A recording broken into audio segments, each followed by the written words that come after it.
What is I going on? Oh my god, we're all fucking leaving now, dog. Alright, I started recording. It's gonna be a little messy one, but welcome to another Dark Dungeon podcast with Jabba's Dungeon Hub. We're gonna be doing a little rundown on the Michael Myers movies. Really, the main focus is the original Halloween and the Rob Zombie Halloween to see the differences and our opinions on them. But we have kind of not intentionally went through a large majority of the Michael Myers films. At least Brandon and Tyler and me have. Um, Chad's a bitch.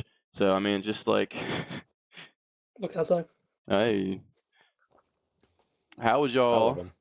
like to start it off? Because right before we started recording, Tyler couldn't hold his rage in. He was just letting it all out. Yes. All right. So the majority of the notes I have taken, which I thought we were primarily going to be covering '07 Halloween. Primary notes I've been taking is kind of about that. However, we were talking, and I was like, you know what? Halloween 2, Rob Zombie's Halloween 2, pretty good, pretty fire.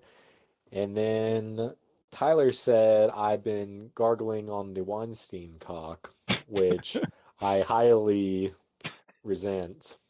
Although I did enjoy Resurrection, it was goofy fun. I gave it like 2.5 stars, but I hearted it. Okay. And as we'll get into it, I'm not like Halloween '07 isn't like my favorite, but Halloween 2 is pretty good. But I've learned Rob Zombie primarily ignored all of the Weinstein's suggestions for Halloween 2. He just done his own thing pretty much. And just did more fucking abysmal, fucking white trash dialogue. Yeah. I feel like Rob Zombie's known for that type of stuff though, where he's just like, how white trash can it be? You know? I feel like most of his movies have about the same kind of character archetypes. A lot of returning actors in every single one of his movies. His wife is the woman that was Michael's mom in the first one and second one. Yeah, he does do that quite a bit, and sometimes it works, sometimes arguably it doesn't. And sometimes his wife gets pounded and then kills herself. I've probably seen her tits more than he has. So That's interesting. That's pretty, well, show him off, I guess. But I will say, I have never felt such a consumption of a franchise in my life. I feel like my life has been revolving around Halloween films for so long. Because I've either been doing like double features or, watching them like within days of each other. Like it's been pretty insane. And I did a back to back for Halloween '78 and Halloween 2. And made me realize Halloween 2 is not that great.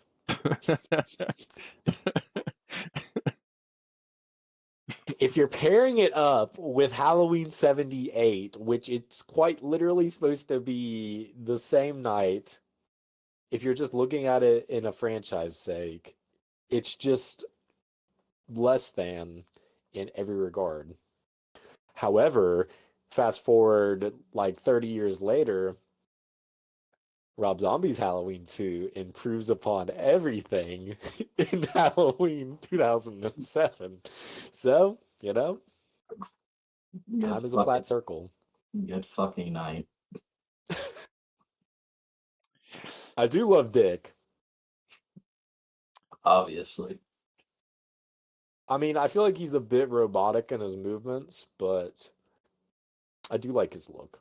I do agree. And Halloween, the original Halloween 2, is a downgrade from the original in the sense of a lot of the storytelling, or I mean, I don't know because I still feel like even though it was shot, 3 years apart, the cinematography feels very much. I'm not sure if it was Dean Cundey still, but It was.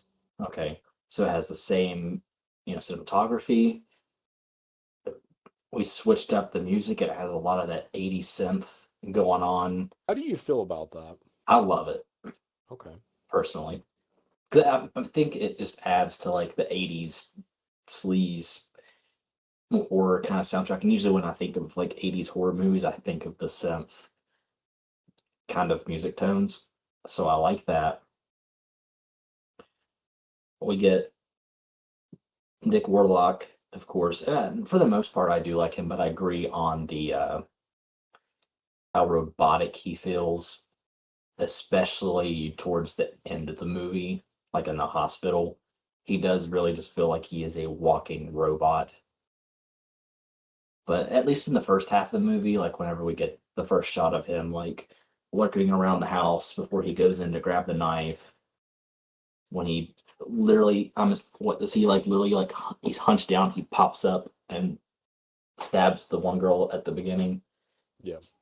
Like I feel like he's very like movable in the first half, and then the hot tub kill. It's good stuff. Yeah, so like there's so much things about Halloween 2 that I do like, but how robotic Dick gets sometimes is a little bit off-putting, and then a lack of Lori in the movie is a bummer. And I will say that I have grown to not like the Laurie Strode being related to Michael, Mm-hmm. just due to the Rob Zombie movies, the new David Gordon Green trilogy, removing that from the canon, but still having to find a way to incorporate Laurie Strode, I do think is kind of stupid if you're taking that away from the continuity. You think it's stupid taking away the relationship from the continuity? If you're taking it away, like I know we're skipping all the way to the newest trilogy of movies, which we didn't really, I don't think we watched any of them, did we? I've watched 2018's. I And watched what, it yesterday. oh, okay. I guess like with those sets of movies, they're no longer related, but it's also like you're still harping them together. And I kind of feel like if they're not related, they found a way with what's his name, the doctor. Sartain. Yeah. And, it's just a way for him to bring them together. Like I understand, but I really feel like if we're not using the relation angle, there's really no point for them to face off or her have that much PTSD to the fact where she like makes a fortress. That is literally what was like the biggest problem I had with that movie when I rewatched it, because I was like, I get, and if you guys read what I wrote about it on Letterboxd, you'll already know. Mm-hmm. The years of trauma that she has faced, I get it, but like he's not solely going after her. Like he's just loose, and the only connection is that doctor. So like all that buildup of trauma of her going, he's going to come back. I know he's going to come back. What didn't she say? Like 4 of her friends have died or something in the movie. I think maybe. Something to that extent, yeah. So I get it, but all of that buildup for her to be like Rambo, just to like by chance connect again. That's what kind of I didn't like, because we're splitting, like you said, we're splitting the sibling connection, but then we're ending up together again. But it wasn't their choice; it was the doctor's. Well, I was hoping that you would chime in, Avery, because it does. I did see where you had mentioned that. I do feel like it is kind of counterintuitive to a degree to have Lori in it, but I mean, she's like that with the franchise. I feel like it does good in a way, but primarily this is how I feel, taking away the familial tie because it keeps Michael more of like a driving force just to, kill. There's no rhyme or reason about it. He's not just exclusively trying to kill family members. Now, to your point about Lori kind of, you know, I do feel like it was intentional. Like she's projecting the fact that she does feel like he is after her because that's how she's dealing with that kind of trauma. What I like about each of the different timelines is you get different kind of iterations of trauma. You get a different kind of trauma in H2O, you get a different kind of trauma in Rob Zombies, and you get a different kind of trauma in the David Gordon Green trilogy. But I do feel like it was it was a bit of a plot contrivance to have the whole doctor character there to bring them together. However, I do feel like it was never really Michael's intention to go after her, which I think is what you were saying as well. But I do feel like her feeling as if he was coming after her was kind of her trying to come to terms with like maybe a sense of like survivor's guilt because all of her friends had died except for her, and she had that face-to-face contact with him, but she made it out unscathed. There No. was that, but like she confesses in the movie that she has went to like she's almost like stalking him now. Like she was going to shoot him on the transfer, and then I don't know, just the way it's just like waiting for that moment to happen. But I think he in that since he took away the sibling, he just couldn't care less because I mean he was just going in everybody's houses, Yeah. killing everybody because like because I was looking it up and how like the original movie was like he was just purely evil. He had no reason to be doing all of this stuff, and we kind of get back into that with cutting the sibling tie, and he's let loose doing whatever he wants, playing with bodies by just like putting fucking knives in. Well, that might have been the second one actually, where he was putting knives in that old guy and just Mm. stabbing him. But yeah, it kind of took away from me with the rewatch of the Yeah. whole armory type thing. But it was cool though. I'm not gonna lie. That's fair. Yeah. And I would say like the David Gordon Green trilogy. I guess we don't want to spend a lot of time on it since we really didn't. Did you guys watch Kills and Ends?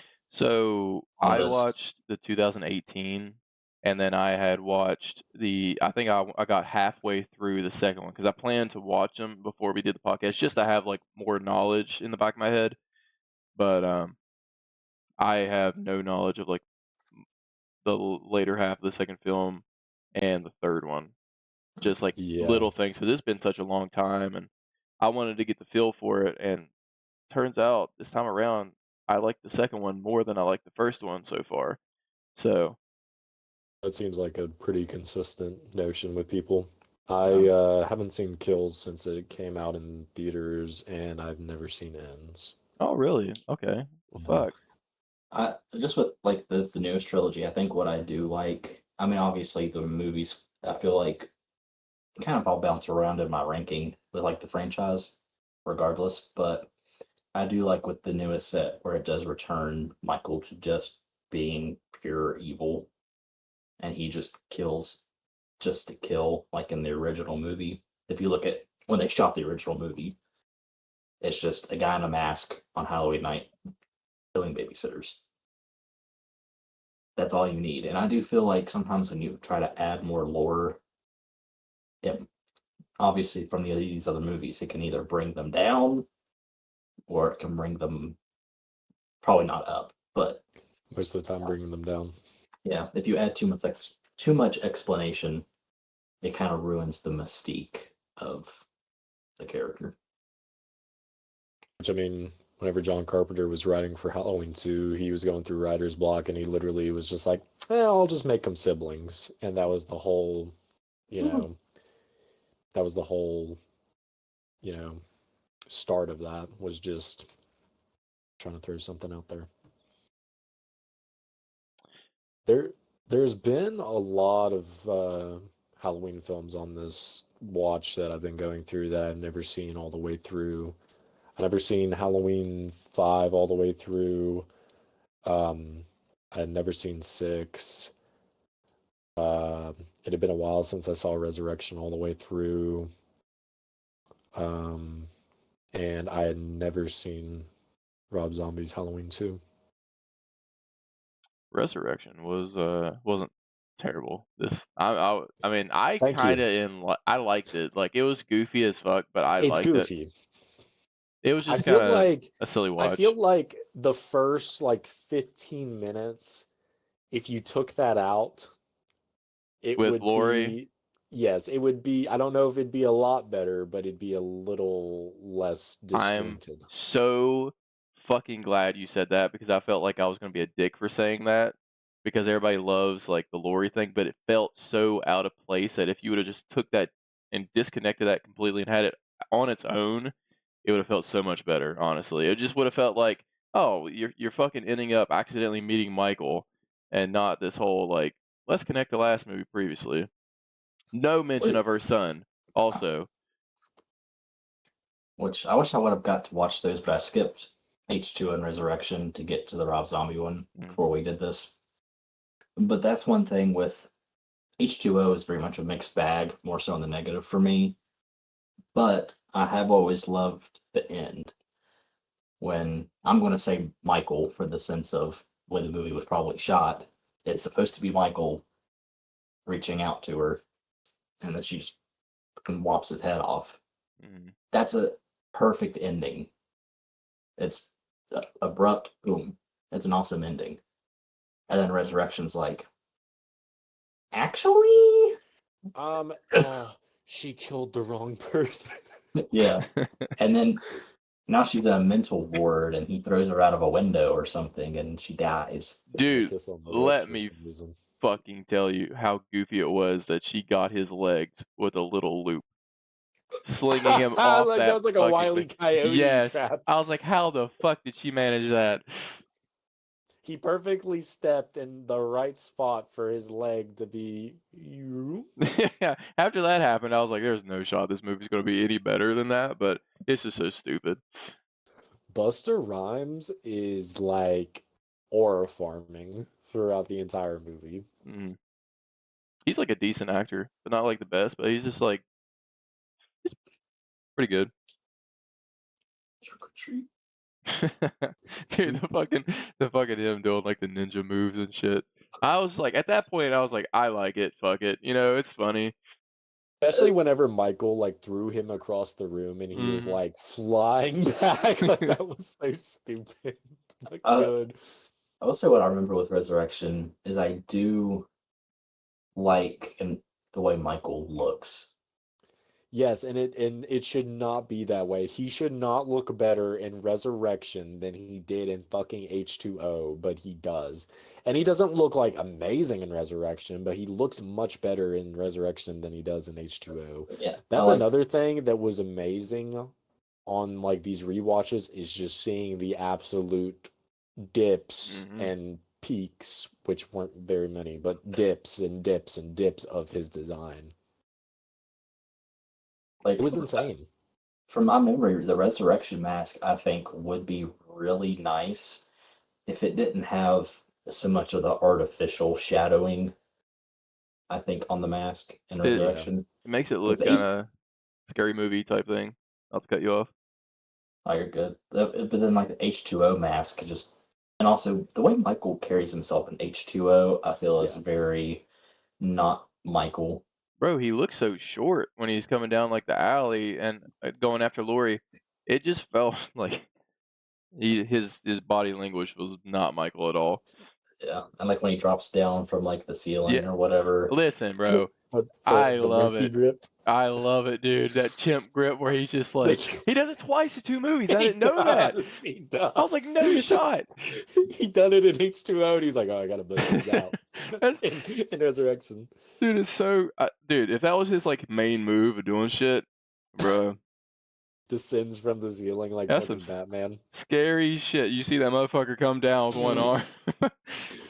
Hey, but I did learn this. I was watching a Sean Baker video, Tyler, and I learned that the dude who played Michael in H2O actually played Ghostface in Scream 3. Wow. So I really feel like that kind of gives it more of like, well, yeah, that makes sense because I feel like Ghostface actually just normally just moves like a regular person Look at whenever that you're motherfucker. dealing with Michael. Look at that. You see, Yeah. is It's that become Michael? like a And that's one of my problems with H2O too, is where it was written by Kevin Williamson, where he was involved somewhat in producing it.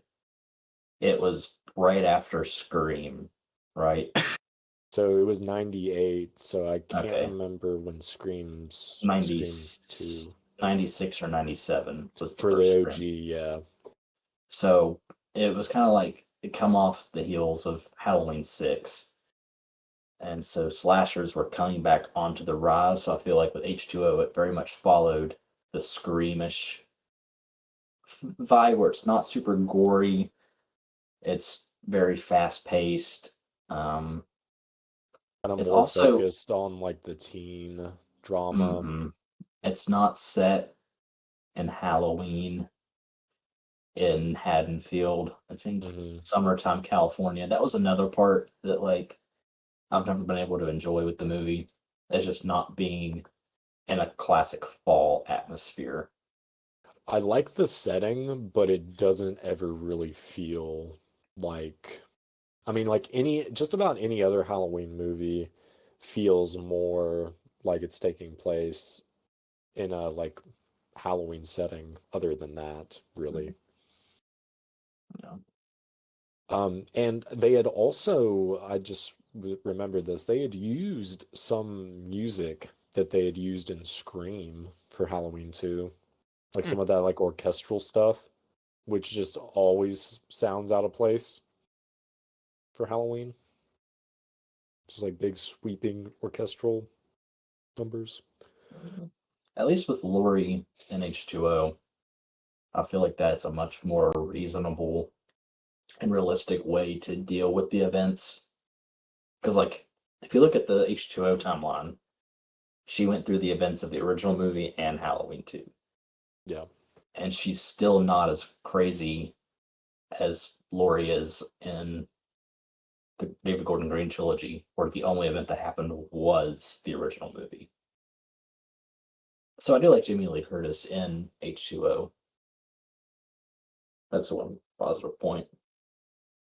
Yeah, I like her. It's just, I don't know. It's just really, I feel like about any other character aside from her is just kind of like, meh. Also, not to harp on H2O too much. I guess we're just doing a whole fucking franchise retrospective. But holy shit, I never noticed the changes in the masks in H2O so much until now. There are like 4 different masks that are in this movie. Really, I might have not even noticed that hard then. All right. In Whenever Michael is entering the nurse's house in the beginning of H2O, that's the Halloween 6 mask. That's like a replica of like the Halloween 6 mask. And then for a lot of the movie, and you can see it in like some wide shots, like whenever Michael is chasing Laurie's kid and his girlfriend, you can see the original mask that they were going to be using going forward. But then about halfway, they changed it. So like when it's close-ups and what we see for the good majority of his close-ups is like I think it's the Stan Winston mask that they ended up going with. That's the And one that you then in think that one of. shot, you get the CGI mask. The, What? the C, yeah, like the one you're saying, like close-ups. That's the mask that like you think of when you think of H2O, like the bug eye Michael. Then but like when you get those wides, he looks like a beluga whale. His forehead is massive and he's so white. It's insane. And when I saw the Halloween 6 mask, it looked so good. I was like, why did they not just use this? Just like Halloween 6. I didn't even know that. I didn't even fucking know that. Bro, it's shocking. Have you rewatched it recently, Avery? But the H2O? yeah, I watched it whenever like I was putting them on Letterbox. It was like the night of or whenever I post them. But now Dude. that I'm looking at the pictures, I didn't know. So I might have just like just didn't look at it too hard, but that's crazy. That Well, one is like I ugly. said, for the longest time, I never noticed the inconsistencies. I would hear people talk about them, and I'm always like, I never noticed them. I didn't know they did a CGI one, but now I'm looking at the picture, and that's crazy.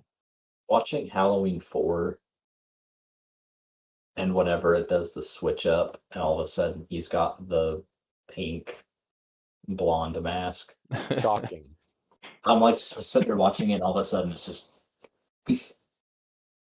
I love they didn't even like reshoot. They literally were like, no. They ran out of time. They had no time to reshoot. That would take what, probably 3 takes. Yeah, if that. But they like that just goes to show if you were to watch that on like a VHS, like a VCR, I mean you would probably still be like, what? But like it wouldn't be as noticeable as it is now with these new like transfers and everything. But when I saw that, I was like, what? Who is that? Like it was so odd because especially like he came out of nowhere. And it just looks like you got actual William Shatner in there and he just threw fucking Loomis across the room. It was absolutely absurd. Do they ever add like lore reason to that? Not like the background lore, but like to like story lore. It would just be goofy to add some. About like him modding his mask. Yeah, just like something stupid to explain it, because I know how like movies some people will do that just for the fun of it. But Hey, well, I don't know, Tyler, what would be the canon reason for the difference between Halloween 4's mask and Halloween 5's mask? There's Super not. Saiyan. Because like it is like that. He like his neck grew longer, His and his hair hair grew back longer, Just got and pissed his like off. his features got bigger. He fucking yeah, dude. because like of course in Halloween 4 and 5, those are definitely supposed to be the same mask because he gets shot by the police in 4, and 5 picks up with him floating down the river and getting rescued by this hermit. Yeah. Like it's supposed to be the same mask. I know the director, his excuse was that he thought the Halloween 4 mask looked too feminine. Really? I didn't know So that. that's why the director changed it for Halloween 5. But now why would he think to change it and make it look even. I do think the Halloween 4 mask looks too soft featured, but Halloween 5's mask just looks too alien like. Yeah. Like it. Now, I think you had put in your review for Halloween 5, or we were talking about it, I can't remember. The 5 mask does look good whenever it's lit correctly.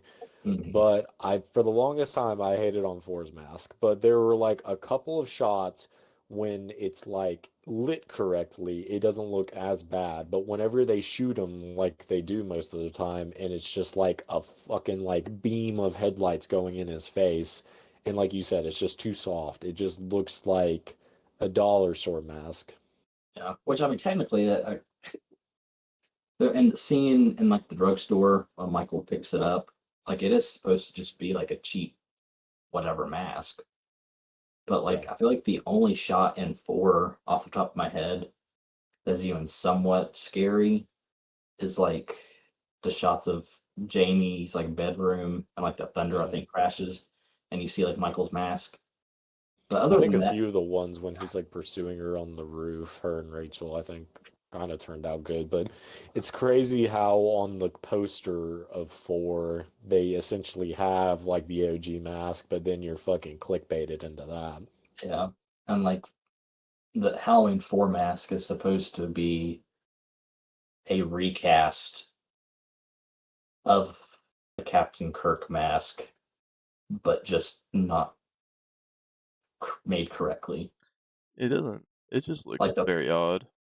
like the prop for the like Halloween 4 masks, the paint is like super caked on, and then they left the stupid eyebrows and sideburn. Oh, hate the eyebrows. I feel like that's one way to kill a Michael mask is to leave on really thick eyebrows. Which I feel like the Halloween 4 mask might even look slightly better if his eyebrows would have been white. I think so. That might have just helped it too. Now, what I will give Curse and Michael Myers, they do have a good mask. Definitely, I think aside from Dick Warlock. I think Halloween 6 has the best OG, like out of Is the that original 8 George, movies. George P. Wilbur? Because he played Michael in 4 and 6. Yeah. I do think in the shadows, like it looks really good. Like the Curse of Michael. Oh yeah. Like in the shadows, like that looks creepy as fuck. Just kind of like looking at him. I think this is like and a picture of like a inside of a house, but it looks pretty fucked up. and I think the way they shoot Michael a lot in 6, it's a lot of close up shots of him, like when he's doing killings, like when he kills the Strode lady in the backyard with the axe, and when he kills the dad by putting him in the electrical stuff. It's like It, all from like the waist up. but when you get shots of him like walking, he's like George P. Wilbur in it, and it kind of looks a little off-putting. Because at least when I think of Michael, I usually think OG2 movies with it just being a averaged 5'8" to 5'10" guy. Mm-hmm. So I'd probably say George P. Wilbur might be like at least 6'2", maybe. I might be wrong. Maybe he's just very wide stance and it looks Hey, like he's let's beefy. remember this whenever he talks about how much he loves Tyler Mane's Michael Myers. But those body snatchers are different. Like George P. Wilbur is like he's got the extendo shoulders, and Dude, he looks in Halloween 4, I forgot about this. Yeah, he looks like he's built like the Michelin Man. I don't like how fucking like they actually put him in like a bodysuit to make him look thicker for whatever reason. And it's good that you brought that up because I saw a video where there were a couple of shots, like I think whenever God, I can't even remember that chick's name, but she was hot. She was in Halloween 6. She oh was like the edgy baby mama. no, the fucking like the mom when she was looking through the telescope and saw Michael going into the house.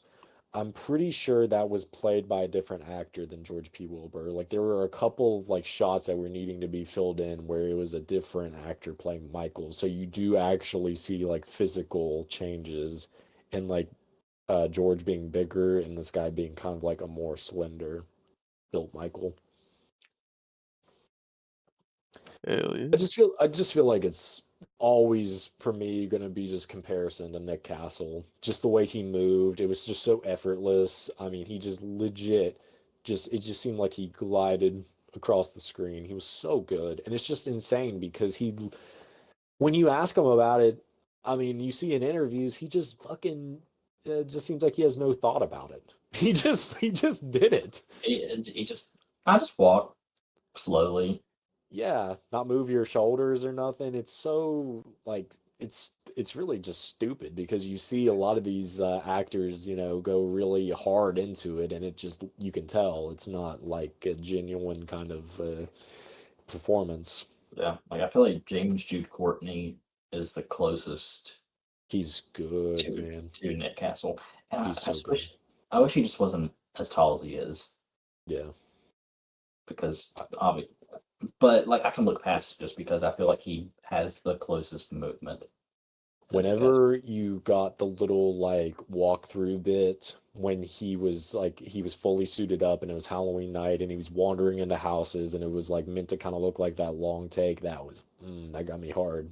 That was good. That was good stuff.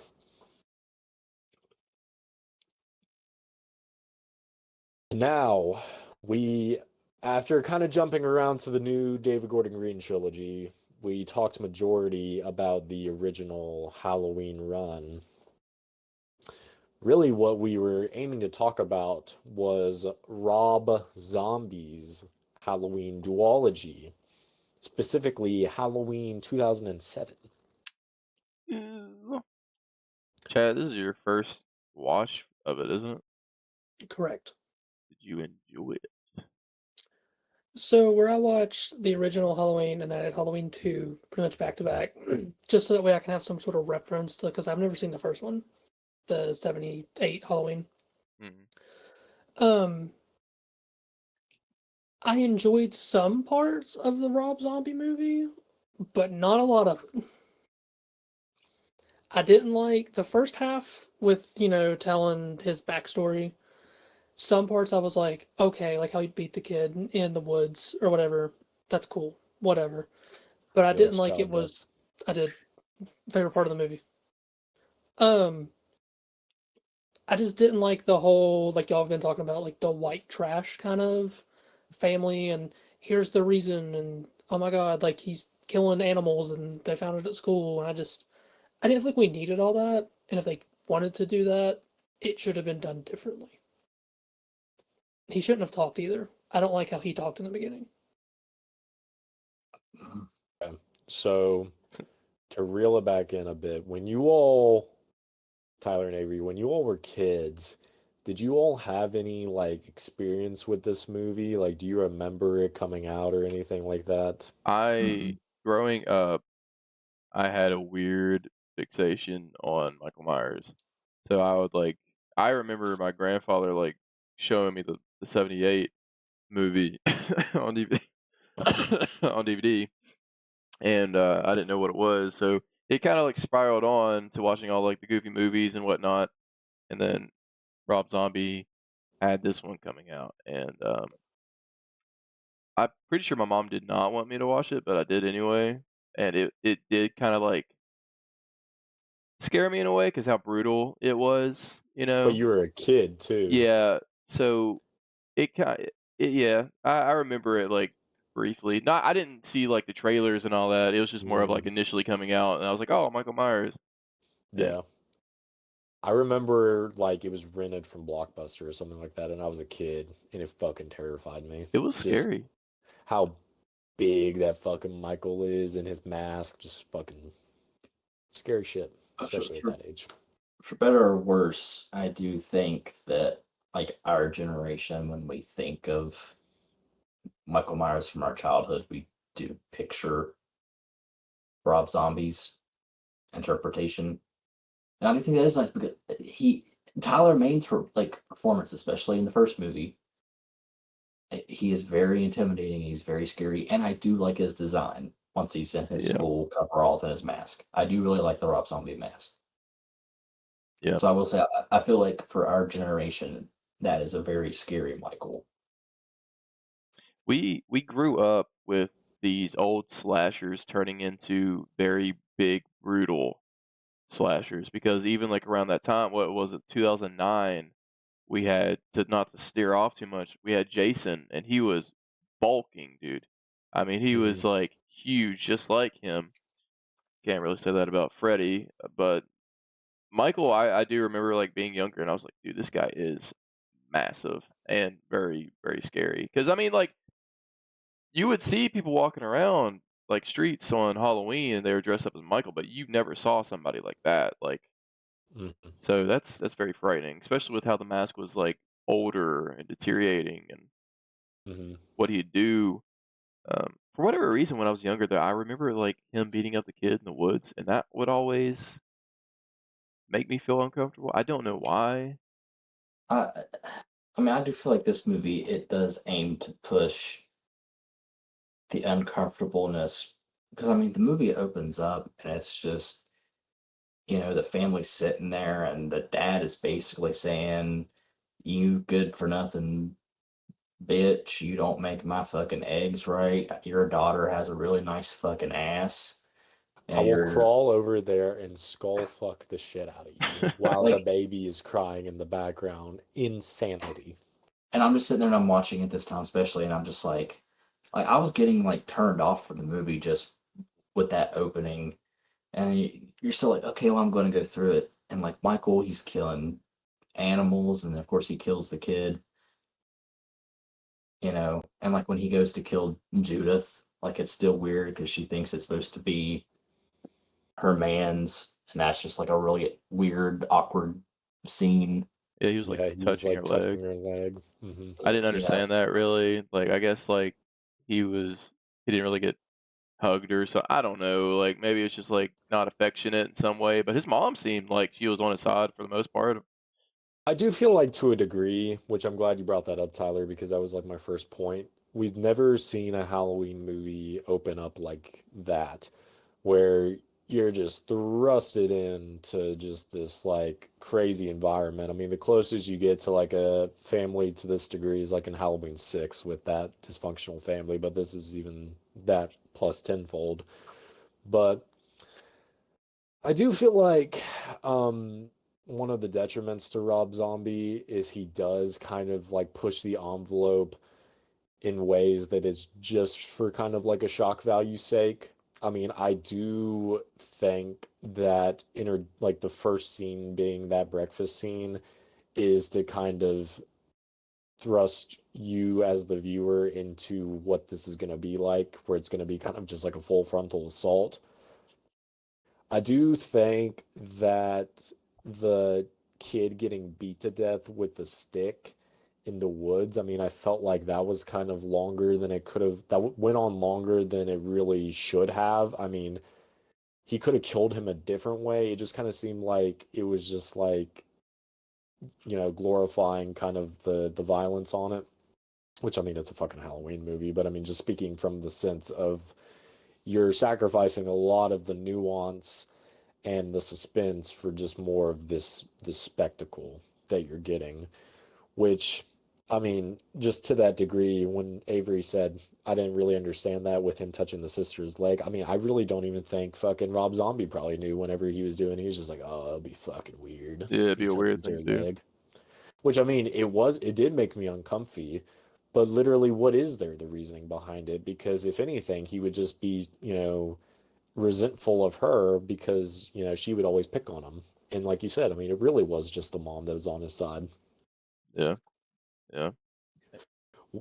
One thing I find hilarious though is whenever the fucking principal or whatever pulls out the fucking possum from his like backpack and she's like, "You think Michael did this? Michael loves animals." Like, Yeah. what, And then she's bitch? like, Hello? she's also saying that we'll buy you another rat, and what is it, like weekly? He's getting other rats or something like that. So it's like, Yeah. come on now, like, But it's just so like gross because like Judith comes up in his room and she's like, "What are you doing in there, jerking off?" And he's like fucking 12 or like 11, and I'm like, "Oh yeah, God, what is this Uh, family dynamic?" And like you said, the fucking stepdad with I was gonna say compliment, but fucking just talking about her ass and shit, dude. Like, what the fuck? Yeah, I'm just like, I'll save my plot point for later with Okay. Michael. I'll say, But I'm gonna say this, boys. I mean, up until this point, we got to remember for me, I've been fucking like eating, sleeping, and breathing fucking Halloween movies. I think after 8 movies, I don't think it's as big of a deal for him to have his childhood explored as everybody makes it out to be. That being said, it is very stereotypical. I mean, extremely by the book stereotypical. You got the yeah, animals, like everything Chad said. I mean, it is just very stereotypical. And I think that's the thing. Like, I kind of wish it was just more of a normal family to a extent. You know what I mean? Like they didn't mistreat him or anything. Maybe it was just one thing after like being bullied at school that made him finally snap. And then he just came home, killed the kid in the woods, came home, and then just gutted everyone. no, this Yeah. is what I was alluding to with exploring Michael's backstory. This is my point I was getting to. Like, so with the previous movies, we have the Thorn trilogy that basically just says he was selected by ancient Samhain rituals to perform these acts. Druid God. Yeah. Then the H2O and Resurrection are just Laurie. He's after Laurie. The David Gordon Green trilogy, we get back to he's just evil. And I think that having this set of movies focusing on that Michael was raised in a dysfunctional household, it takes away the mystique. Now, granted, of course, being part of a druid cult makes it really supernatural and kind of goofy. The after Lori. It's at least familial, so he's after Lori. And then this one, it's just, he was harassed and bullied, so he snapped. It's very basic. And it just really feels like the mystique about the original movie, and what I prefer with Michael is just he's evil. You don't know his background. Of course, in the original movie, we see him as a kid for 3 minutes, Mm-hmm. and it appears that he grew up in like a normal household, at least in the original franchise. And I think personally that is scarier to think about than a child who was raised in a bad situation. It's more realistic, Mm-hmm. but But it's not as it's more obvious. yeah. Yeah, I think I'd also snap if I was bullied by the Spy Kids kid. yeah, that is true. I Yeah. mean, I do. I think what Tyler's saying is true. It's scarier that you're just like everyday life with your kid and they're acting normal, and then just one day it just they snap for no fucking reason whatsoever, and yeah, because you could And find like like any documentary with this like serial killer stuff, and it just seems like they just took that and just put it into the movie. And it Yes. was just like, all People right, by the books. yeah, it, and like with in the Rob Zombie movie, so like he kills the bully, then he kills the dad and the sister, excuse me. And then he does the thing where he like goes to Lori, Boo, and is like, "Happy Halloween, Boo." And then we see him in the hospital, and he's talking with Loomis and the mom and everything. And then Loomis will be like, "What's your favorite color?" And then he's like, "Black's my favorite color." that ain't a Right. collar, bitch. Yeah, he's like, the absence of color. it's like, I know it's supposed to be like the blackest eyes, but like the original, at least what we're told with Michael, and the originals that are so creepy, is the 6-year-old kid just snaps and then doesn't speak for 15 years. Yep. Now, of course, with this version of Michael, he basically doesn't speak for a long time, but at least when the killings happened, he's like, "Are they okay at home?" Mm-hmm. Yeah, Or, see, that's one thing I don't understand is like it almost seemed like they were leaning for him being like he had kind of like a mental snap because he was like being so nonchalant about it, like how is everybody at home? Like, no, I don't remember what happened. I just put on my costume and then like what was that? That was kind of yeah. odd. And So then I he just was seen this. normal. Go ahead, Chad. I was gonna say I just seen this kind of like dual personalities because he lived a little bit as when he was young and without the mask, and then when he started getting into the mask, that's when his like different personality persona took over, So Yeah. and he started killing. you guys saying it like Just that, I almost took it as if he's trying to snake his way out. Yeah. I could see that I too. thought like just he would kind of like ignore them a little bit when they're talking and answer like nonchalantly, but I also felt like when he was like saying he doesn't remember, I thought he was just trying to get back home to maybe get out of it to continue, But that's just what I felt. I don't think it's too. I'm pretty sure like the last time that maybe he doesn't speak after the mom gives him the photograph of Boo or something, and then it's like after that when he like assaults the nurse. It's like after that, that's when he like snaps, which I guess is supposed to go into the the brother sister bond thing. But I feel like we're not. We got somewhat of a backstory on Kid Michael, but it still left open a lot of question on. But what's his motive, other than just traumatized? Find Jamie or find Lori. But I'm also, Boo. I'm sorry. Yeah, you can go ahead.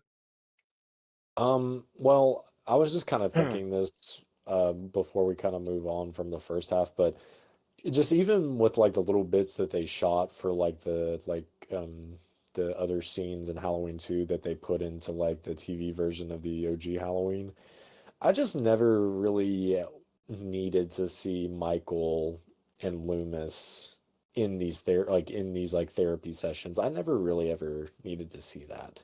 Were I you felt saying? like with Huh? Did you watch the TV scenes for the original? Because I've never, I I've haven't. never watched them, but I've seen like bits and pieces where they interact from when he was a child, and I just feel like that's not ever really that necessary. I don't think you're really gonna find anything interesting within that stuff. You know, Which like uh, I feel like in the Rob Zombie movie, like it kind of touches. Obviously, they're trying to incorporate that a little bit more, but I'm never like interested in what they're doing together. Other than Exactly. I feel like Loomis in the OG series always vocalized it across enough to where you didn't need to actually see it. He said, he would stare at a wall, 15 years into the future to this very night, that's all you need. You don't need to actually see him walk into a room, young Michael turn around and just look at him creepily. You don't need that.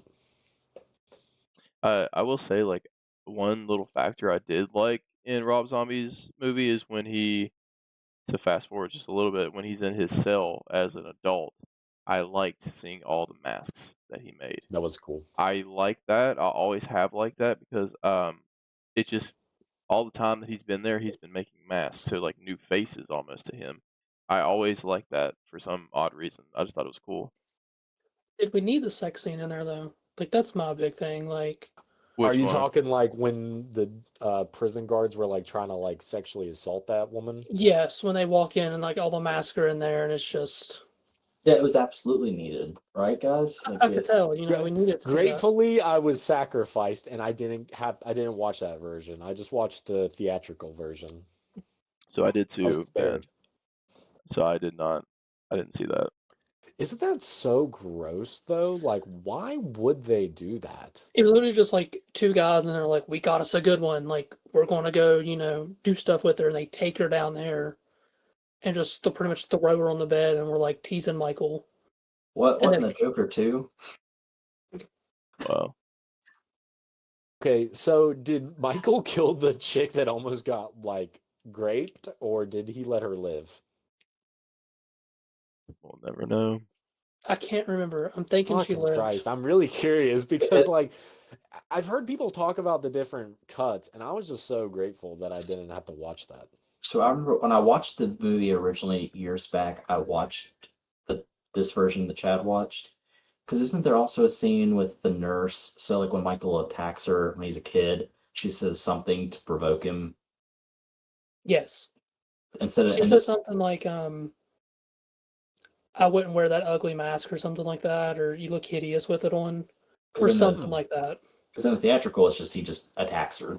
Yeah, Oh, she okay. just looks at the photo and she says "cute baby" and then turns around and starts reading the paper.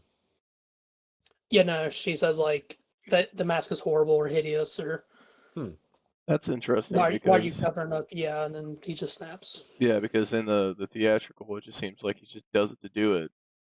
That Yeah. adds more lore to it, which I kind of like that more. That he was provoked a little bit. I definitely like the version we watched though, Avery, the way that he escaped. I mean, not only because I'm not trying to see a chick almost get raped by two prison guards, Oh, but it's not almost. She does. I don't She even want does. to watch that. Like Yeah. what's the fucking point of that? Literally, what's the point? That's so dumb. Okay. Rob Zombie. It's Anyways, odd choice. Like in that version we watched, he was being like, what was it? He was being like escorted, and he was like in the chains and shit. And he just, I mean, he's the fucking Hulk in this dude's huge. timeline. Fucking He huge. just breaks out of the chains, like grabs the fucking shotgun, like beats the shit out of the guards. I think like inadvertently gets one to shoot another one. That was so much better. I'm glad I saw Yeah. that. I didn't see any of that. Which I guess Really? like, So the your unrated- version I didn't gue- see that? No. That's what I'm saying. Like that's how he escaped in the unrated version was that chick was getting raped and he fucking like what? He just like exited? He got up and because they were messing with his mask, and he grabbed one of them standing against the wall, pretty much beat him to death, and then took the other one outside of the cell and killed him, and then just started walking down the hallway. That is so lame. That is And so then lame. the janitor guy, the Danny Danny Trejo, Trejo. Yep. he corners him too and kills him. And then it's just So- like he's out. So you get like the part of him, which it kind of sucks he dies, but like I get it, I guess. I thought I he was was gonna good to you, Mikey. he was so funny every time he would come I up. was good he to would you. say, I was good to you, Mikey. that shit was I funny. feel like they should have, if they wanted to play that plot point, which I guess like their one scene where he like talks to Mike through the cell when he's a kid, that's supposed to be enough for us to feel sympathy for the Yeah. character. Other than the fact that Danny Trejo, because I was we gonna were say like, I like Danny Trejo. yeah, like I do too, but I'm like, wow, that's a real strong bond you had there. You. If it was literally any other actor, I'd be like, ah, fuck him. Yeah. What if it was Tom? What if it was Tom Atkins? Oh, dude, that would have been such a good. That would have been such a good little thing if he was Tom Atkins. Honestly, that would have been a good one. That would have been so much better. Honestly. Yeah, and it's odd because I think the unrated version is like primarily the version that's like accessible through like streaming and like renting. The version that they watched with that weird assault scene. Yeah. I'm looking right now to see if she dies or not because I'm very curious. Yeah, I am very curious because I was thinking about that. I was like, God, that's such an odd choice. Like I feel like in that situation, which I don't remember because I watched this movie the first time unrated, like 7 years ago, I guess. But imagine you do get assaulted and then Michael Myers kills you. Like that's just You're already in hell right there. Like that's what I'm saying, bro. Like I kind of want Michael to almost be like an Avenger for her, like let her live. Yeah, she does live. Oh, nice. He can be what? From what I can see so far. he can be saved. We can save him. Him and the Toxic Avenger could like link up and. That would be. I'm gonna let y'all keep going real quick. I'm gonna get a drink real quick. My throat is fucked. I will say, how did you like his look? Like when he transformed into the ginormous man and he had that orange mask and he was in his garbs. That was cool. I don't hate it. Like how did you feel about it, Chad? Like whenever you got like the first initial look? I liked him in the kind of like prison jumpsuity stuff, but I didn't care for the orange mask. There's part of me that does like the whole mask ordeal, that he's always had this fixation with making masks, and he says that he's ugly, so that's why he wears a mask. There's part of me that does enjoy that, but also back to like my point of like feeling like it ruins the mystique of the character. I'm also like, I would say I do like the mask more than the clown mask in like the original movie, just because that looks. I mean, it fit the time really well, but I do feel like at least on a scare factor, that like paper mache one that he makes that looks cool looking. Mm. And then he's got them nasty ass dogs when he's about to fuck up T Grizzly. Yeah, that was his name? T Grizzly. I think it was Joe Grizzly. Or Joe, yeah. I just remember he's sitting there taking a shit, and then he's like pulling a fucking promo.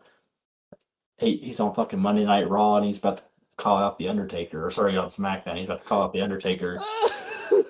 He's like, I'm Joe Grizzly, bitch. You don't fuck with me.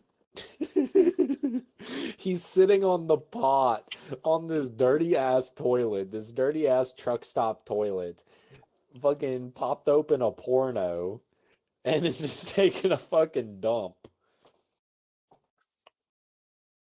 Peak. I feel same. I mean, what are you doing if you pop a chub on that fucking toilet seat? What do you Gotta do what you gotta do. Oh my god, it's Michael! All right, Avery. Michael. How did you feel about whenever Michael walked in on Ken Foray taking a dump and reading a porno magazine on the toilet?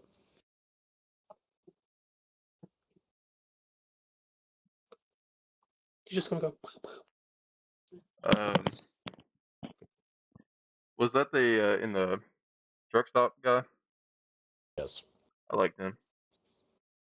Felt very unnecessary, somewhat, but But it was fucking Ken Foray. It was good shit. it was. I can't see shit out of this.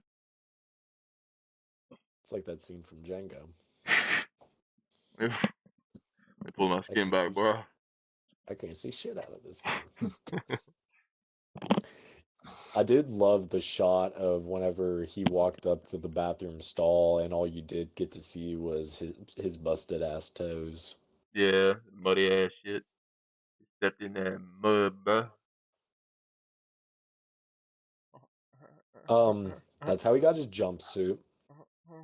I will say, I've been saving this. I don't know about you all. I do not, and I know this is probably the point.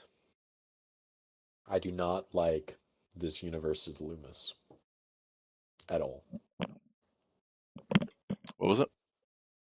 I said, I know this is probably the point, but I do not like this universe's Loomis at all. I don't like him either. I didn't like him from the moment he showed up and had like hippie ass long hair, and he's like, "I'm Dr. Loomis. I'm a smart dude." He was Yeah. wearing aviators and shit. Yeah, All like I at could least think about was him in Call of Duty because he plays a character in Call of Duty, and that's all I could see the whole time. It's true. I didn't know Yeah. he was in this, but I made the connection. I was like, wait a minute. The only time There's I a thought lot he of random actors. no, it's hard, bro. I'm Jesus. coughing. I'm coughing. The only time I thought he looked cool was when he had the trench coat on, like to the original kind of looking Loomis. That's when I was like, I could have seen it. But when they first showed him like how he was when he was a kid, I didn't really vibe with that much. I feel like Loomis doesn't serve a purpose in this movie aside from if we're keeping the childhood stuff, then if you insist the back and forth between him and Michael, I feel like he could have been taken out of the rest of the movie completely, maybe could have showed up at the end like he did. But I feel like he definitely serves more of a purpose in the second movie than he does in this first movie. He serves a purpose in the beginning and he can serve a purpose at the end, but I feel like he is literally just doing a Donald Pleasance routine throughout the movie, just with more cursing. no, Lonnie, get your ass over there. Hey, Lonnie. And this is where stuff started to get kind of spooky, boys. Because after the second half, when we get grown up Michael, it is very close, almost a shot for shot of 1978's Halloween. Like down to whenever Linda, Lori, and Annie are walking through the streets, saying totally, talking about the same shit. There's just like more cursing, more like sex innuendos. But other than that, it's just very odd I how feel strictly it sticks to it. like if you're doing the backstory, like that was his way of like branching out more, and then just adding his brutality to the film and like gore. But then sticking to like the original story was probably like the cop out, where it's like, well, I've done something very different right now, and let me add my twist to it, but let's keep like the soul story so people don't fucking kill me. Yeah, and that's the thing. I don't know like to what degree he was being forced to stick to the original story. I mean, I don't know. I mean, because in the second movie, I mean, he does his own thing entirely. So I would say more than likely it is the studio that kind of forced his hand into doing that. But it's just like, what's the point? Because it was so similar. They just switched up some of the characters dying. Like, good God, what was her name again? I just said it. Who PJ Souls played? The Bob girl. Yes, that Bob girl. What's her name? I never remember. Oh my God. I just said it. Linda. Linda. Yes, Linda. Good job. Linda dies first. Well, okay, well, backtrack. Bob dies the exact same fucking way. He gets posted up and stabbed, and he literally even does the head tilt. I'm like, Jesus Christ. He puts on the sheet, goes in there. She says, fucking, what is it? The fucking tit thing? See something you like, or Yeah, and he just stands there. She wants the beer, and she dies the same way. It's like, what's the fucking point? And then you get to see fucking Danielle Harris fucking titties, and then she almost gets murdered, and then her fucking boyfriend gets actually murdered, and then it goes back into just what we've already seen. offshoot real quick with Danielle Harris. How do you all feel with her playing two different characters in the Halloween franchise? I like it. I do think that she got fucked over royally for Halloween 6, so I am glad that she got to play a character in a new timeline. Although I do wish that she was kind of a bigger part in these two movies, but granted, I mean, she was essentially written into the second one just because she was a popular actress in the franchise, but I like it. I don't mind it. I didn't know. It's the same girl who plays Jamie in 4 and 5, Oh. but her's an adult. How do you feel about it? I think that's kind of a cool little Easter egg, honestly. I don't mind I it. mean, in a sense of, I mean, you bring up the point she did get screwed over for Halloween 6. I never thought about it too much like that, so I do think it's a cool opportunity for her. But I'm not a big fan of her. What was her name again?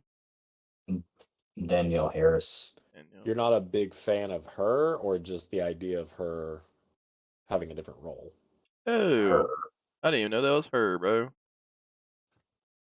Or it's like, I kind of feel like it would have been nice maybe if she played an original character too, instead of playing Annie, Mm. instead of piggybacking off of a pre-existing role. But at the same point, I mean, I'm sure that would be something Rob would have been more open to do, maybe. And then I'm sure Yeah.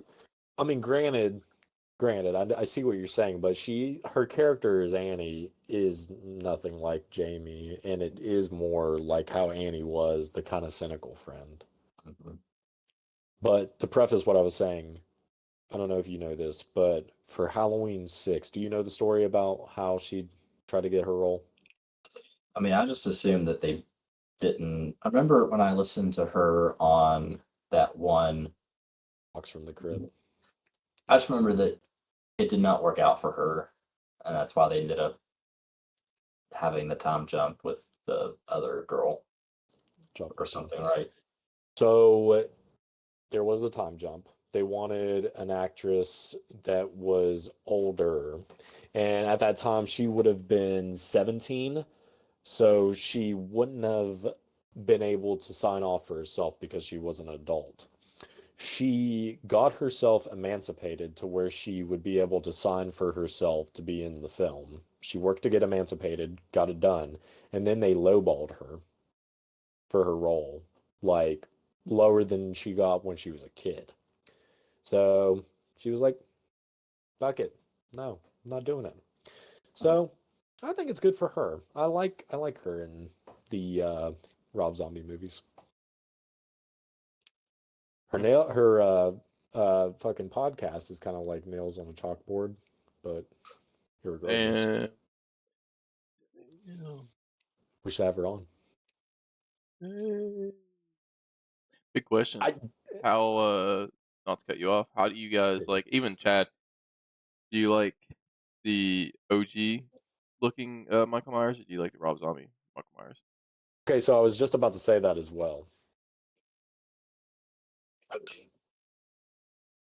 There is this thing with the fucking Rob Zombie one. You're getting a brute. You're getting a motherfucker that's busting through walls. He flips a car in the second one. He does a Lou Ferrigno Incredible Hulk and flips a car. OG though. I think OG, but there is a place in my heart for that monster. Like I will never not look at that and be like, that's fucking, not badass. It's so cool looking, honestly. Um, but I think there is such a iconic look to the original Michael Myers that you can't improve that. Even though Rob Zombie got not close to improving it, but showing a completely different version that is like its own iconic look for Michael. I would say the OG, but I really do like the brooding style of Rob Zombie. Like I like how in the original, like how Michael just kind of looked and walked and acted and stuff like that. And it was close in the Rob Zombie with the big brute, but I don't think it's as good as the original. I mean, I would probably say if I were to pick, like, I do like the design, like I said, of this version of Michael in Halloween 1 Rob Zombie. But I would probably say if we're going like overall actors as Michael, Tyler Mane would be in the top 3 for me, with probably Nick Castle.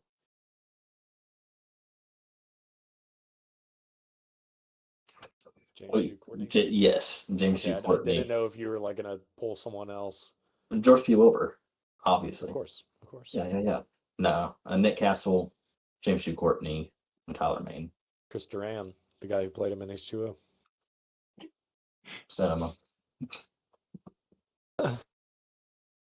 Avery, I am very curious as to how you're gonna feel about the second one, because it does sound like you got a level of appreciation for it, but it's definitely more fucking Frankenstein, like even more of a brute than the second one. I'll be completely honest with you. Back when I watched it originally as a kid, I hated this film. I did not like 2007 or H2? The Halloween 2 Rob Zombie. Yes. I did not like it one bit. Now that I'm grown into a full adult, my opinion might change completely. I might like the take of like this weird, because I remember it when I was a kid being super weird. And it was super off from being like Michael Myers, like you'd have the mask of him looking like a hobo and like a little bit of his face showing. Didn't really like that at all. I know it kind of goes into his psyche. So maybe next podcast you'll get like a little bit of taste of what my opinion on it. Maybe all of us will in some way, but I was gonna say maybe Tyler will grow because he gave it 1 star in 2022. So it could be a different take. I don't know. As just like being creative, it could be different, or he could just like burn it down. Yeah, I was gonna say, or Tyler could even hate it even worse. I could just not give it a rating. True. But I mean, that is like a little hint to you, Chad. It is like a different take, completely. It's very different. Isn't that like the beginning of that where they're at the hospital, like dream sequence? Yes. Okay, so that was kind of like decent. I remember, but so all in all, that's about the notes I have. At the end, it's really kind of just like when he was breaking the ceiling with the board, that was stupid. That took forever. That was just no suspense whatsoever. I love. Sorry, I may cut you off. I just love the end, like literally the last 10 seconds. Where she shoots him in the head and you get that screaming. That is a really good ending. And like if it would be one of those things where this would have been like Rob Zombie's only Halloween movie, I'd at least think like, okay, they killed Michael. Boom. It'd be a unique take, and it would make it more realistic in the sense of everything we've already talked about with his backstory and that he would die like a normal human being. Yeah. So. But it just, I don't know, to the end, it just felt like he did do something really different in the beginning, which despite how you think about it, it was different than anything we'd seen prior. And then it just almost was like copying homework, but you didn't do it as good. It wasn't shot as good. The music wasn't, it didn't even hold a candle to the original's music. Even when it used themes from the 78 version, just it felt out of place. It wasn't shot good, wasn't acted great. You know, and the bits that they did do different in the second half, it just ultimately kind of felt like it leads you off to where you're like, well, that was it, you know? That's how Yeah, I felt at least. it's fair, honestly. Because the more I like think back at it, there is like parts I really didn't like. Loomis I didn't like at all, really. Yeah. That's and it's so strange how you like you're having the same dynamic. You have Lindsay and Tommy, and you got Lindsay running out, and then Loomis, crossing paths with her. Literally the exact same stuff that happened in 78's. Like, you don't need it to be like essentially Loomis was really only there in the end for Lori to get a gun and be able to shoot him. Yep. How Sartain was in the 2018, Loomis was to 2007's. I mean, he essentially did not affect anything in the film after And there Michael escaped. and there's no kids watching a version of The Thing. What were they watching? They were watching something. I wouldn't even be surprised if it's just random shots that they film for it. 'Cause I'm not at least familiar with what they were watching, but it's not The Thing. They were watching Rob Zombie music videos on MTV. Dracula. Dracula. Well, I gave the film 2.5 stars. I did, of course, like I said, to kind of summarize it, the beginning, different, cool, but the end, second half, not so much. Just makes you wish you would watch the original instead. Yeah, I think the only reason to really watch the Rob Zombie one is just to look at the design of Michael, and that's about it. Um, You get some brutal kills, you do. you do get some like decent kills. I gave it a, which is I kind of regret it now, a 3.5. Like think about it more. In the moment, I was like, I was being too hard on it from the beginning. Just mentally making it completely separate from like any continuation that ever existed. You're just like, it's a different take, a different Yeah. artist take, like comics do and shit like that. So, um, but you know, two could be more. Two could be more. There are bits that are good. There is, yeah. Chad, what did you give it? I gave it a 2-star, and I think that's probably about the right place for it to be. I like some things about the, Rob Zombie version, but there were some things that you can't top the original. And like there were some unnecessary scenes in the Rob Zombie, I felt like the whole, prison rape scene. There was no need for that. Yeah. That's awful, bro. I feel bad y'all had to watch that because me and Avery were like getting some like cool prison break shit. Yeah. Thank God I didn't watch that. I probably would have ended early. Like, what the fuck am I watching? What the fuck am I doing with myself right now? What the fuck? See, that's like the worst that you can get with Rob Zombie characters is like that kind of stuff. And there's bits of like characters and their dialogue. You're just like, what are you saying right now in the second one? But Tyler, sweet man, what did you rate it? Was it a 1.5? I don't even remember at this point. I think you gave it a 1.5. Okay. Like, do I think a little bit it's just me, like, literally just being a poopy pants and it deserves like a 2? Probably. Like, I can appreciate the movie for number one coming out in a time where there hadn't been a scary Michael since the original, really, to like the mainstream audience that rejuvenated the franchise, and it performed well, from my understanding, box office wise. It was the highest grossing one up until that point. So, like, I appreciate it, and I'm glad it exists, and I can appreciate trying to do a new take. It's just not my take. Solid take. It's a solid take from Michael Myers, Supernado. You know? You heard it from the Michael Myers aficionado. Despite going through all of them, I mean, we did a pretty decent amount. I know Chad didn't go that hard with them. I don't think it was like, you know, purposeful that we really did that. I think it was just kind of like, oh, it's It really October. was coincidental, yeah.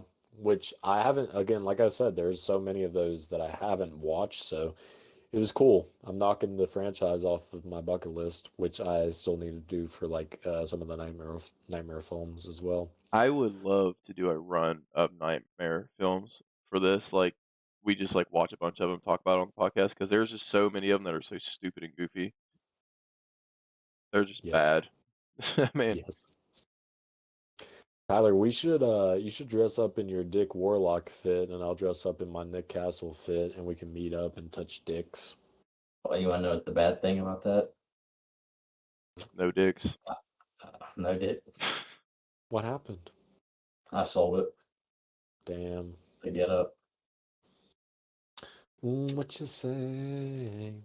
But that just means that the next Michael Myers get up I want to go 78. Nice. I don't even know which one this is from, to be honest with you. Uh, Shitty place to tell you that, but that's like 4 stunt double. like it has bad hair and all that, but no hair essentially. That is Mikael Myers. Mikael. It reminds me of like that bad one, like how the lips are, like the I don't know, the hairline though looks. I don't know. I think okay, so hold the mask kind of like up. Like that? Hot take. When that mask looks stuffed, it doesn't look as bad as it does not stuffed. Like when you put it on your face, it looks super like Warped. Yeah, but when Yeah. you like put your hands in it and shape it, I at least see the detail that it's supposed to have. It don't look It'll look terrible. good, I'm just gonna be like wearing it in a second and start gooning. Whenever I'm gonna be wearing the Michael fit to pass out candy, I got like a little balaclava to put underneath it so you can't see my eyes. They don't have any writing either, which is odd. Fuck, I was gonna say something. Fuck. The other one, I did not realize it was gonna look that bad when he sent me a picture of it. But they said he's like balding and stuff, and I was like, oh wow, okay. It looks huge on my dad. Yeah. Well, sweet. We Brandon. covered that. Lost train of thought. I brought up gooning and did, just man. scrambled him. That's so fucked, yeah. Well, I was gonna say we can really, I mean, we could make this just like a whole Halloween franchise retrospective, and I can try and clip out where we talked about Halloween 2007 and make it like a little review. Yes. This would be what, 40 officially? I think so. 40 episodes. What are you missing out on? I know a lot of you are not subscribed and you still view the channel, so you need to subscribe to support. We value that, and we want to see that number go up.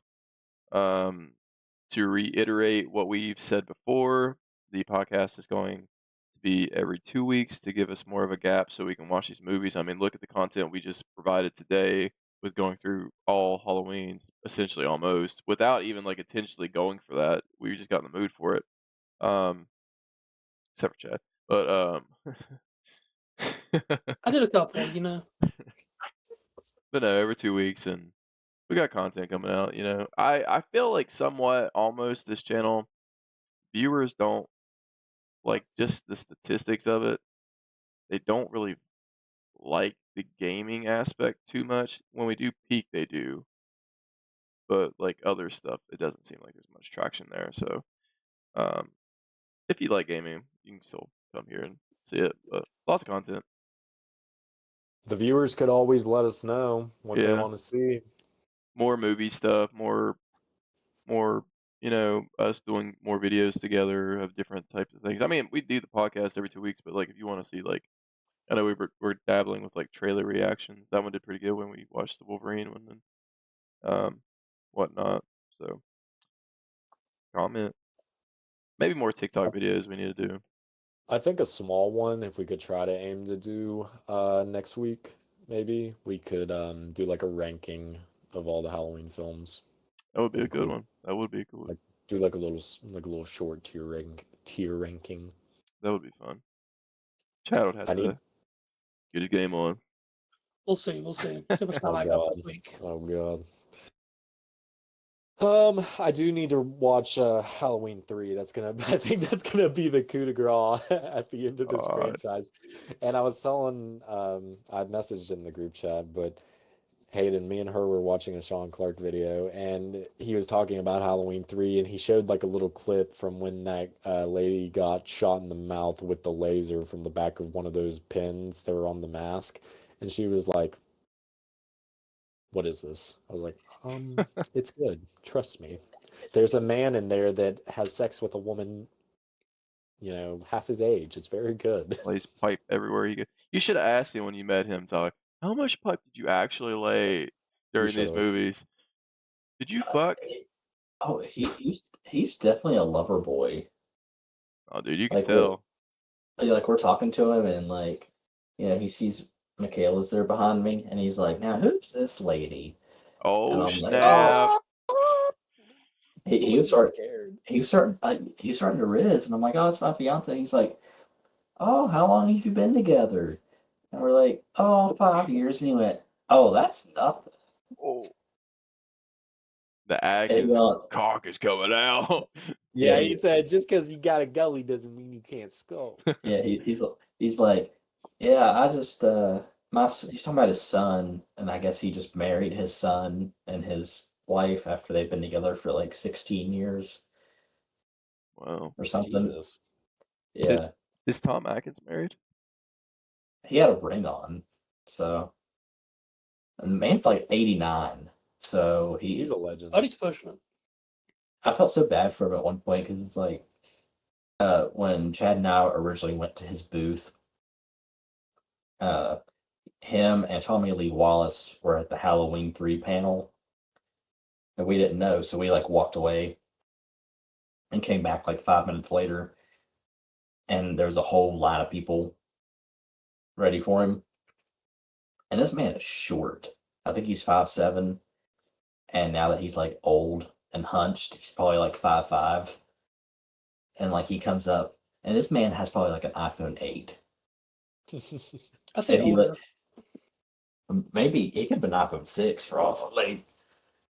Like he comes down and he says to people like in front, he's like, "I can't do anything without my helper here, so y'all are just gonna have to wait. I'm sorry." And he just sits there and just Oh, wow. probably checks the weather or whatever he was doing on his little phone. But then like his helper comes and then he's like, Chad did get like screwed over, honestly, during his session with him. So you ain't Why? getting a Because dick, they were Chad. like, all right, get out of here.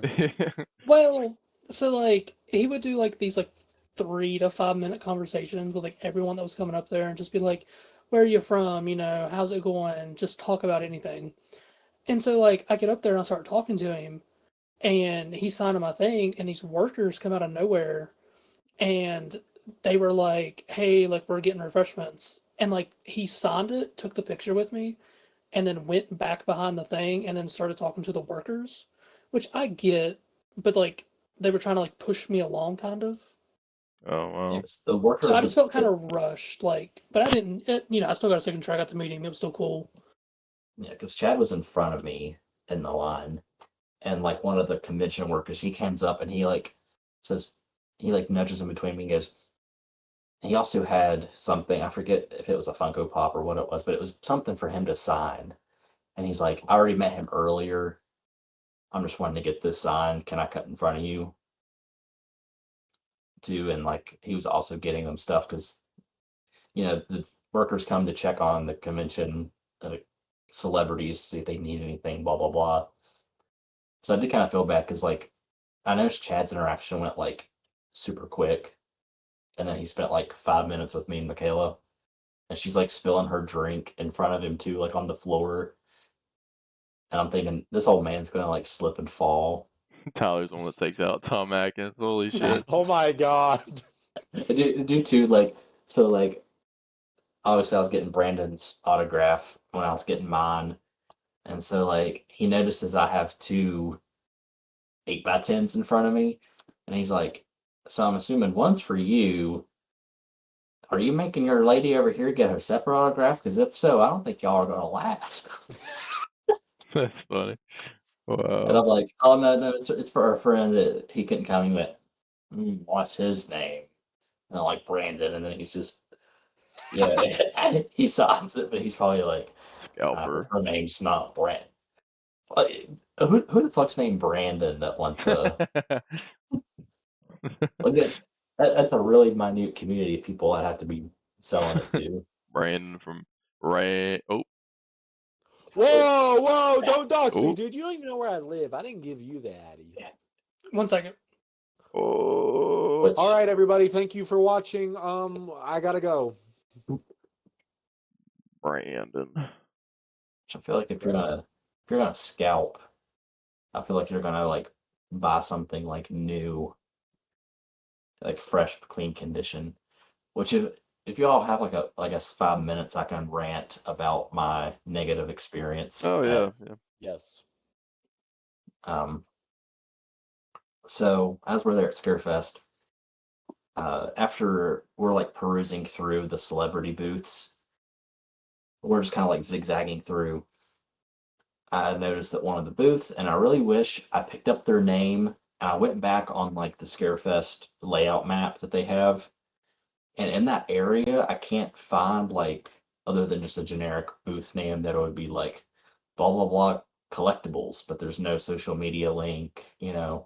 So I'm not even sure if it's them because I'm pretty sure they're not actually in those exact spots. I don't know. But anyway, it was operated by two older men, probably like 50s to 60s. And I noticed they have VHS tapes scattered in different parts of their booth. Uh, one of the guys, he tells me all the tapes are marked with a price unless they're $5. So if there's no price tag, it's $5. Cool. As I'm looking through, I hear the other worker. He's like talking shit about the War Museum being there and being like, "Can you believe people would pay money to go see a haunted doll?" And they're like, "Stupid people pay to do whatever." And I'm like, "This is literally a horror convention.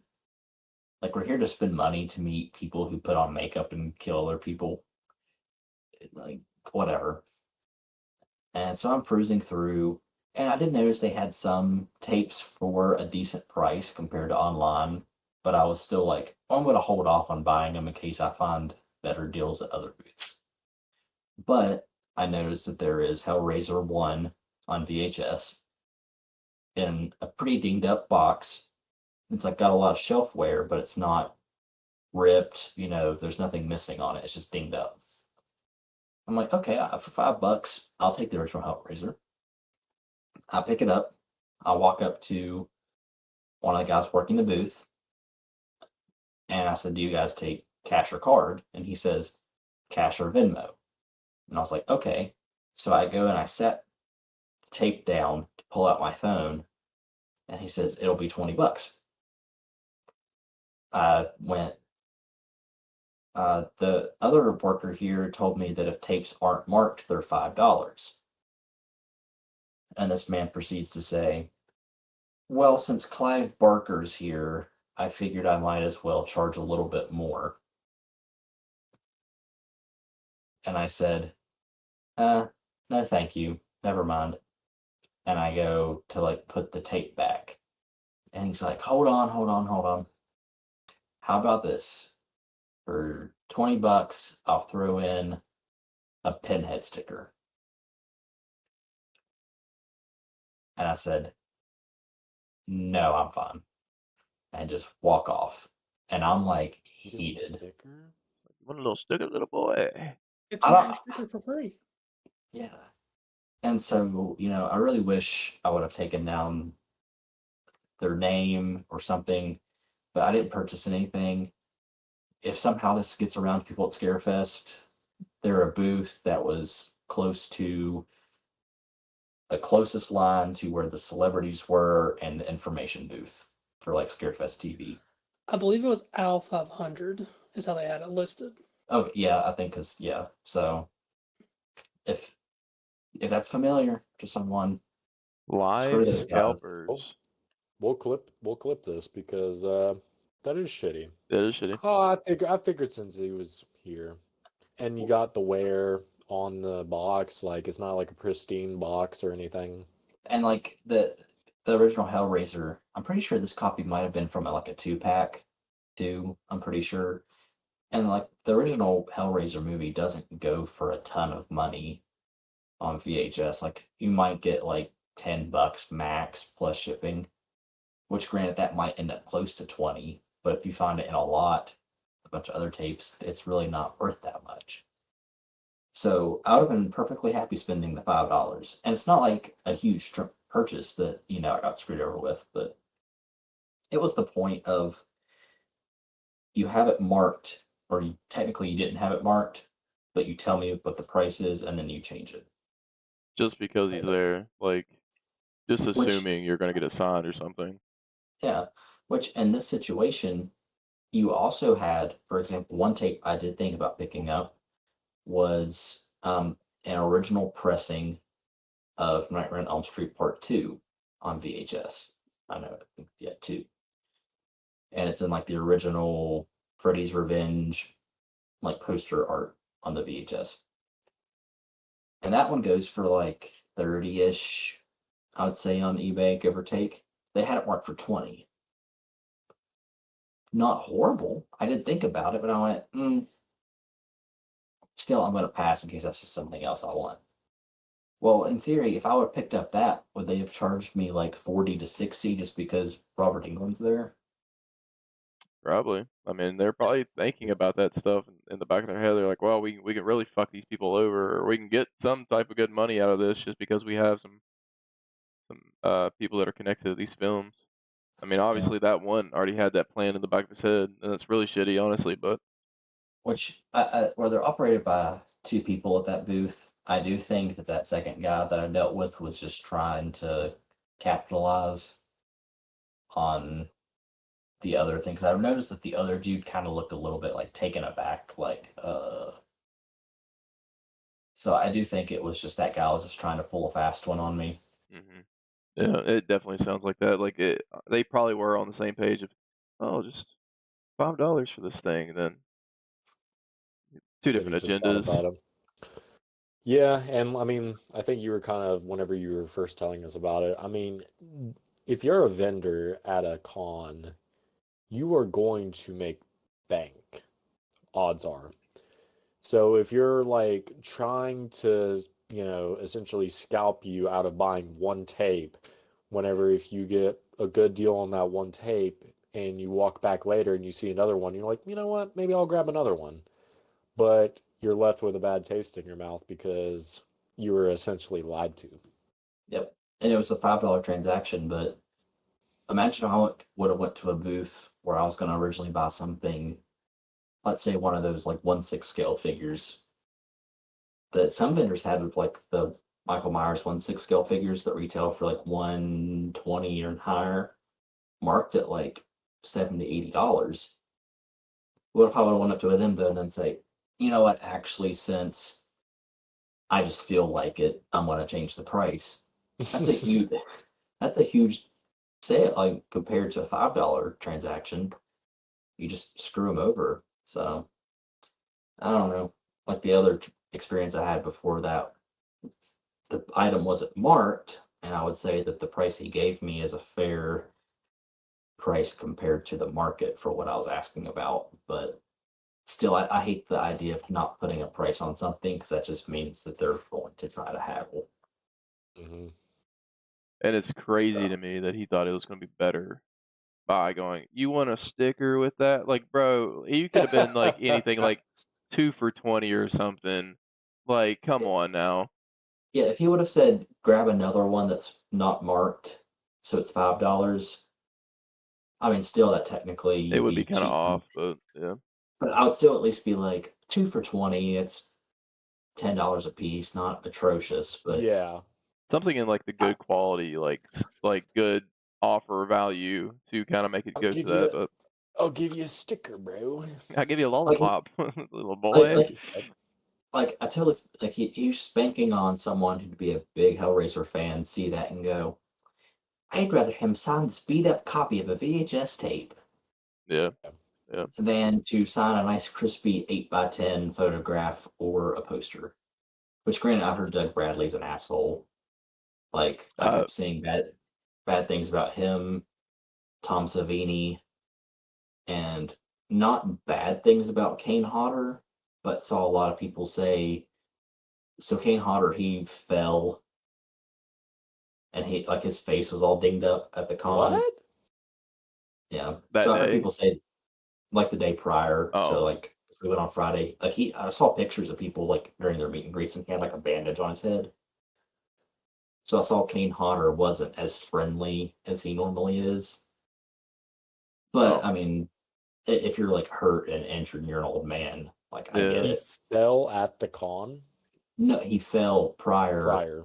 Gotcha. but he had like a bandage on his head Yeah. and he's older. And I also notice a lot of times in Kane Hodder pictures, he's always wearing like gloves. So I don't know if he has like arthritis maybe starting or something. Yeah. But like he gets the pass. But like I heard Tom Savini was an asshole and Doug Yeah, like why Bradley. Tom Savini? Like, what do you got to prove? I mean, like he's an amazing makeup effects artist, but like,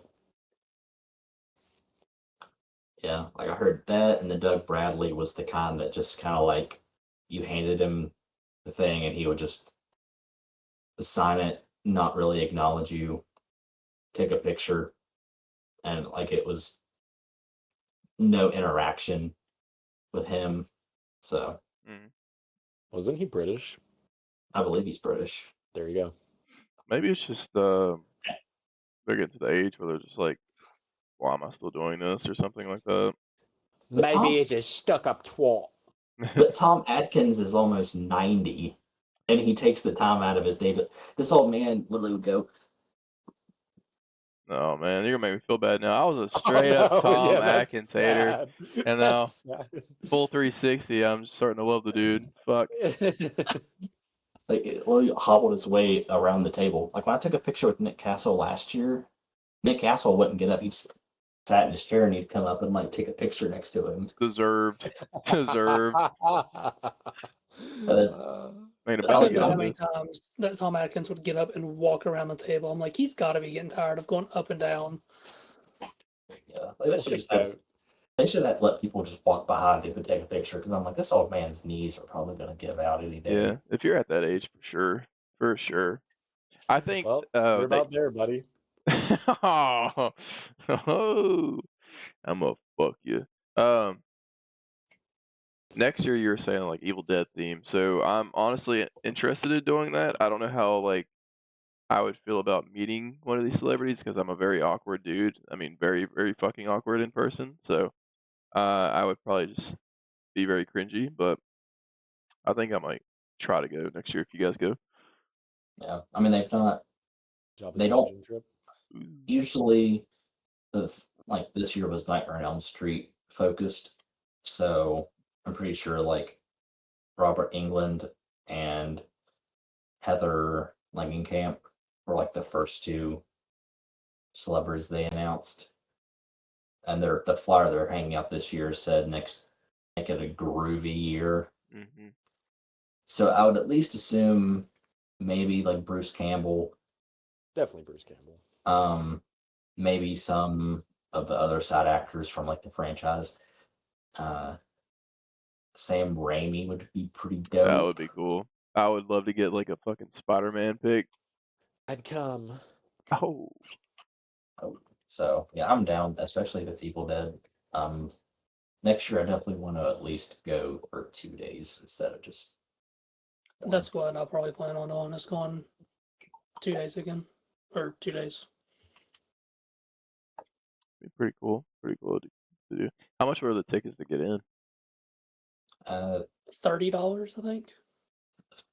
Friday, I think, was 30, Saturday's 45, and Sunday something else. But I think the weekend pass is 80 if you buy the thing for like all 3 days. So if you plan on being there more than one day, probably just the weekend pass. And I think it's 80 something. Does it depend on price, like just because of like the different celebrities? And It's hours longer. operation too of like each day at the con. So like when we went on Friday, it was only open from 4 to 9. But if you go on Saturday, it's open from like 11 to 8. Oh, okay. So you get, pretty much double your time for a little bit more money. Well, it might be something I'll do then, because I've never been to one of those things before, and I've only met like a few celebrity. Like I've like the biggest one probably is Ric Flair. And that was when I was little. So, You could meet me. well, I met George Bush when I was young. okay. No, you did not. I did. No, you did not. I did. How?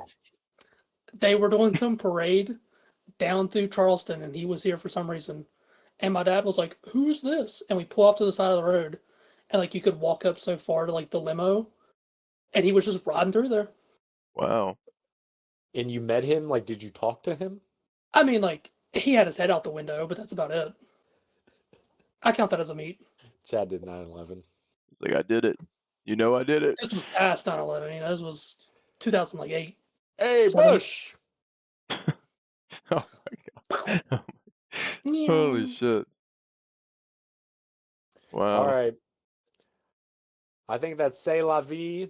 If you enjoyed this podcast, drop it a like, leave a comment. Go spam Avery to draw some more Flash.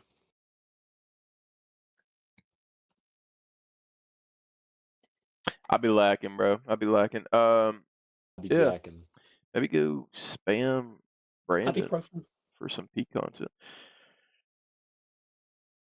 No, I'm just playing. Yeah, but if you like I just content, no, I'm just playing around with you. Yeah, do what Brandon said. Make sure you like and comment and subscribe. Definitely subscribe because we need that count up. Even if you like the content, you don't subscribe, leave a like. But lots of content here. Let's React, gaming, podcast is really the main thing that we do, but it's where all the creative things go into it. Share around. This was a topical episode. It's almost Was. Halloween. We talked about Michael Myers. This one felt very, very old school of us, honestly. I really enjoyed this episode. Same. This was a fun one. Happy Gunnerween. Wiener.